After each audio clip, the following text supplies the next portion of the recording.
আফ্রিকার পশ্চিম উপকূলের এই পাথুরে দেয়ালগুলো আজও যেন যন্ত্রণায় আর্তনাদ করে। ৪০০ বছরেরও বেশি সময় ধরে চলা অমানবিক দাসপ্রথা আফ্রিকার মানুষের মনে গভীর ক্ষত সৃষ্টি করেছে। জাহাজে তোলার আগে অন্ধকার এই কুঠুরিগুলোতে মাসের পর মাস শিকলবন্দি করে রাখা হতো নিরাপরাধ কৃষ্ণাঙ্গ মানুষদের। দাসীদের ইউরোপ বা যুক্তরাষ্ট্রে নেয়ার জন্য যখন জাহাজে তোলা হতো, তখন তারা জানত তাদের মাতৃভূমিতে ফেরার পথ চিরতরে বন্ধ। বন্দীদের ঘাড় ও পায়ে ভারী লোহা শিকল দিয়ে একজনের সাথে আরেকজনকে বেঁধে দেওয়া হতো। জাহাজের পাটাতনের নিচে মাত্র কয়েক ইঞ্চি জায়গায় দাসীদের শোয়ানো হতো।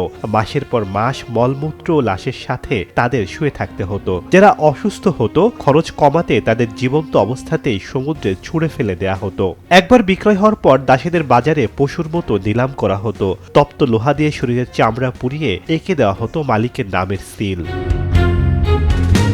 দাসত্বের সবচেয়ে বড় ক্ষত ছিল পরিবার ভেঙে দেওয়া। মালিকের যদি অর্থের প্রয়োজন হতো, তবে সে নির্দ্বিধায় স্বামী থেকে স্ত্রীকে বা মা থেকে সন্তানকে আলাদা করে ভিন্ন মালিকের কাছে বিক্রি করে দিত। দাসীদের জীবন ছিল সবচেয়ে বেশি দুর্বিষহ। বাগান বা খামারের মালিক এবং তদারককারীরা প্রায়ই দাসীদের ওপর যৌন নির্যাতন চালাত। এই নির্যাতনের প্রতিবাদ করার কোনো সুযোগ তাদের ছিল না। দাসদের সন্তানদের জন্য শিক্ষা ছিল নিষিদ্ধ।